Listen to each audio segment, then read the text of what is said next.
más, el lado siniestro de la historia.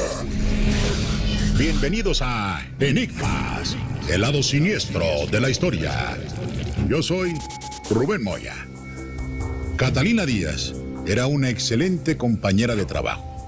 Era una magnífica madre. Era una esposa envidiable. Su familia la adoraba y todos deseaban su amistad.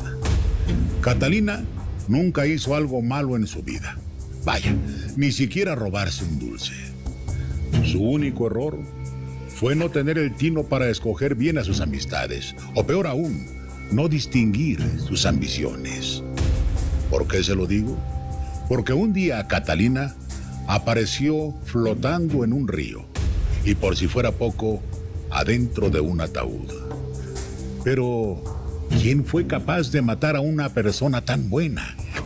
¿Por qué la policía considera que este fue un crimen totalmente imperfecto? Es momento de descubrirlo aquí, en Enigmas, el lado siniestro de la historia.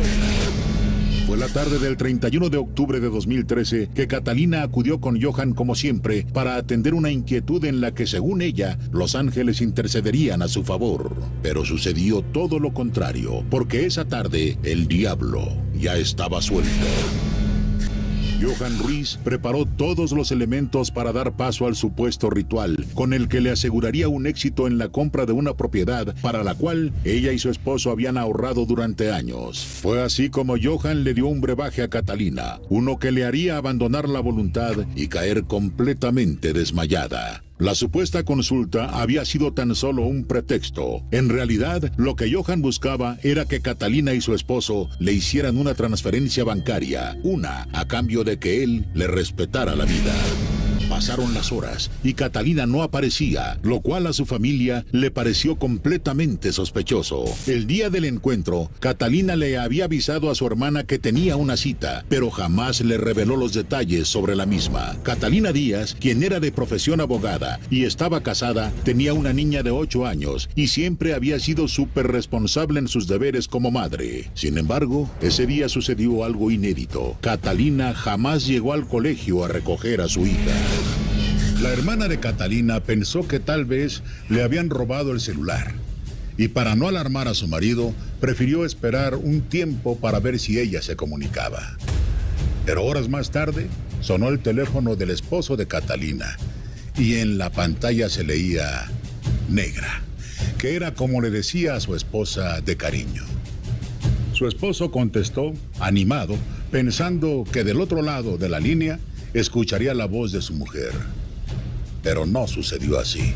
En cambio, escuchó una voz irreconocible que, por si fuera poco, le exigía 3 millones de pesos colombianos a cambio de respetar la vida de su mujer. Javier Tafur, mejor conocido como El Mono, y quien sostenía una sólida relación de amistad con el chamán, le ayudó a las autoridades para dar con su paradero, en la que sería la primera acción fallida de este crimen imperfecto. Y es que en lugar de adquirir un teléfono que no dejara rastro, tuvo el mal tino de utilizar el teléfono de la víctima para llevar a cabo el chantaje. El esposo de Catalina se negó a ser chantajeado. No es que no valorara la vida de su esposa, pero quería ganar tiempo antes de tomar una decisión adecuada. De inmediato, Javier Tafur insistió en que la vida de su esposa estaba en riesgo y comenzó a presionarlo para soltar el dinero.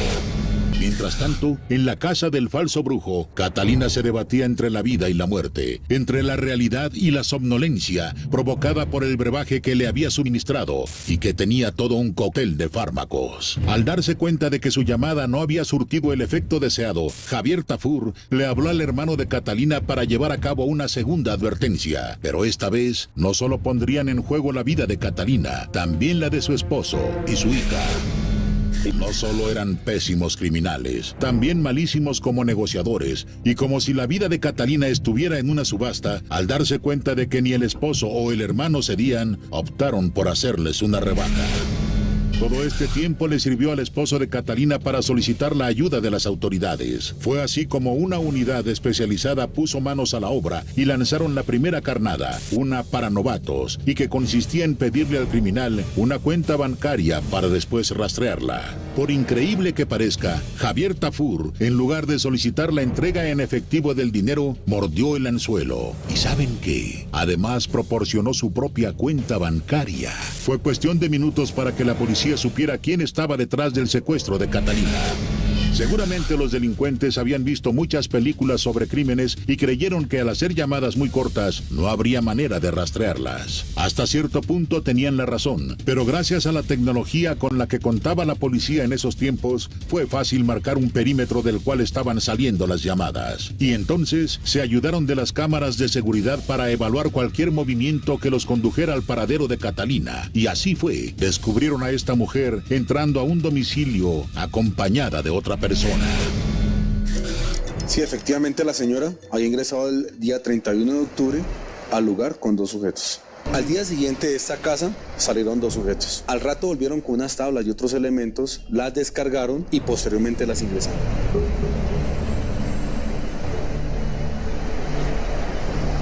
Después ya regresó el mismo vehículo que dejó las tablas, como a la 1:30. Estos individuos sacan una especie como de cajón y lo ingresan otra vez al vehículo y se lo llevan. La policía estaba casi convencida de que era cuestión de horas para que pudieran dar con el paradero de Catalina. Afirmaban que este era el crimen más imperfecto con el que se habían topado en toda su historia. Tal vez anticiparon, porque desafortunadamente solo hubo una cosa que hicieron muy bien estos criminales de poca monta, y eso fue matar a Catalina. No, al final no fueron los fármacos que le habían suministrado de manera continua. Fue su amigo Johan Ruiz, el chamán, quien tomó la iniciativa de asfixiarla. Y es que dentro de los múltiples tropiezos que cometieron este par de inexpertos, otro fue revelarle su identidad a la víctima. Pero ¿cómo fue que Catalina emergió de las aguas para acusarlos y hacerlos pagar por su crimen? Eso es lo que vamos a descubrir al regresar del corte aquí en Enigmas, el lado siniestro de la historia. Enigmas. Estamos de regreso en Enigmas, el lado siniestro de la historia. Efectivamente, Johan Ruiz decidió matar a Catalina Díaz con sus propias manos. Por si fuera poco, este par de asesinos tuvieron el cinismo de irse a pasear a la playa para gastar el dinero que ya le había depositado el marido de Catalina. Lo que ellos jamás se imaginaron era que Catalina regresaría de las profundidades del canal en donde habían depositado su cuerpo para buscar justicia. Pero ¿cómo fue que atraparon a los asesinos de Catalina? Vayamos a descubrirlo, aquí, en Enigmas, el lado siniestro de la historia.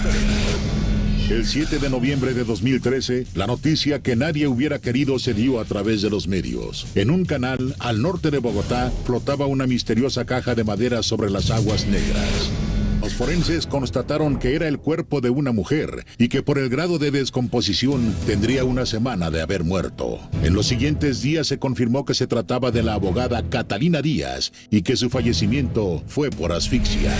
Ahora, las autoridades tenían que dar con el paradero de estos dos miserables que le pusieron precio a la amistad que Catalina Díaz les había ofrecido. No tardaron en descubrir que la pareja se daba la gran vida con vista al mar en Cartagena, con los 3 millones colombianos que les había dado el hoy viudo. Vida que les duraría muy poco, pues Tafur, el cómplice, estaba por caer.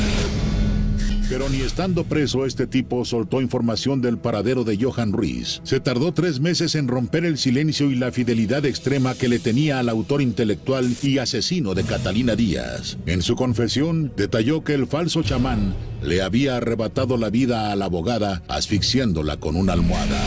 meses después, en febrero de 2014, el esotérico asesino fue detenido. No se resistió, pero al llegar a la fiscalía, el descaro de Johan Ruiz fue ilimitado. Negó los cargos y luego, durante 2 años estando en prisión, alargó su juicio con artimañas e incluso se atrevió a exigir disculpas.